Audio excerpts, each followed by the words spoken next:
समस्त ख्रीस्टियन भाई एवं भौणी मानक नमस्कार। आसंता 9 तारिख दिन कोरापुट रे एक विशाल रैली आयोजन करा जायछि।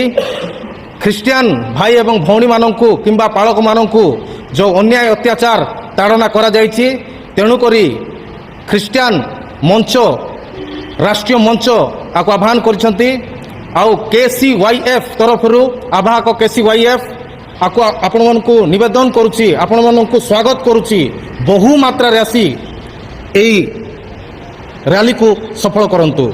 Praise the Lord. समस्त को प्रेज रो नमस्कार। मु तबियस आपण देखुछंती जेपी ओडिया। आपण समस्त को जेपी ओडिया चैनल रे स्वागत करे।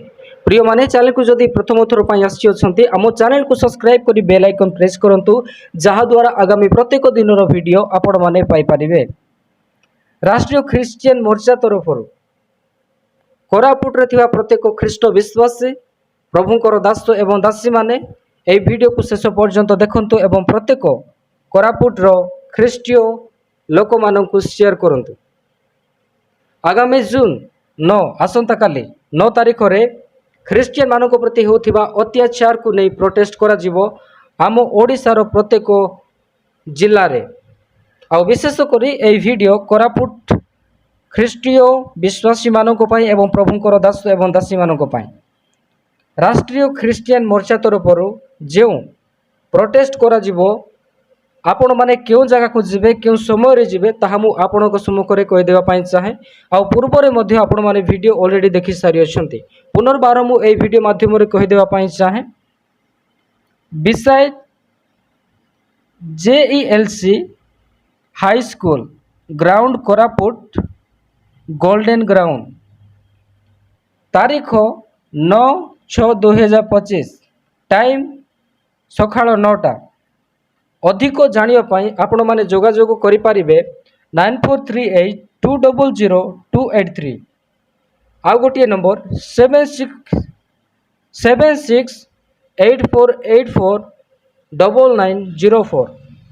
आ गोटे नंबर 8249584123। एही नंबर रे आपण माने जोगाजोग करंतु एवं अधिक सूचना पांतु कि प्रकार आपण माने सेठा को जिबे एवं कि प्रकार आपण माने से प्रोग्राम रे पार्टिसिपेट करिवे एवं आज दिन मानक मध्य ख्रिस्टियन मानक नै जे प्रकार अत्याचार गुडा होई अछि से विषय को नै जे प्रकार आमे समस्त आवाज उठै परिबा प्रोटेस्ट करि परिबा। एति पई आपण माने प्रार्थना सहकारे प्रभुंक ठारे निर्भर रखे आपण माने बाहरंतु। तेबे एई वीडियो को आपण प्रत्येक लोक शेयर करंतु। आउ तत् संगे संगे एई वीडियो माध्यम रे ही मु कहि देबा पई चाहिबी, आपण जेते लोक प्रोटेस्ट पई जिबे, कारण जून 9 तारिख रे प्रत्येक डिस्ट्रिक्ट रे आउ ख्रिस्टियन रैली हेबो, जो ठारे कि प्रत्येक लोक माने योगदान देवा आवश्यक अटे। जेहेतु ख्रिस्टियन मानक सह बहुत अन्याय अत्याचार होउछि, आमे यीशु को विश्वास जेते लोक करि अछु विभिन्न प्रकार मिथ्या आरोप लगे आमानक सह ताड़ना करा जाउछि। तो एही समस्त विषय आमे माने बहुत सहयोग करि करि आसीछु, जहा सकासे आमानक ऊपर बहुत अत्याचार करि अछंती। तो विशेष करी आमे माने एही समस्त विषय को नहीं आमे माने प्रोटेस्ट करिबा एवं रैली करिबा, जहा द्वारा आमे माने जेहेतु भारतीय लोकटू आमे माने स्वाधीन चाहूँ। जेहेतु भारत देश एक धर्मनिरपेक्ष राष्ट्र अटे, किंतु एठारे अनेक ख्रिस्टियन मानकु अत्याचार करा जाउछि। आमे भारतर संविधान मध्य देखुछु जे प्रत्येक व्यक्ति कौनसी ना कौनसी धर्म को स्वेच्छा ग्रहण करि पारिबो, ताहा व्यक्तिगत आस्था एवं विश्वास अटे। किंतु विगत दिन आमे माने देखिबा को पाइलु केतेक लोक मानकु गछरे बांधिकी मरागला, केतेक प्रभुंकर लोक मानकु बाइबल उपरे ठिया हेबा पई बाध्य करागला, आउ केतेक लोक मानकर चर्च कर भांगी देले, केतेक ख्रिस्टियन मानकु माड़ मारिले, केतेक ख्रिस्टियन मानकु धर्म परिवर्तन आरोप लगेले। एही प्रकार केते जे गुड़ाए घटना आमाने देखिबा को पाउछु। ख्रिस्टियन मानकर शव को समाधि देवा पई जगह मिलू नाही, तथा ख्रिस्टियन मानक सहित बहुत अन्याय करा जाउछि।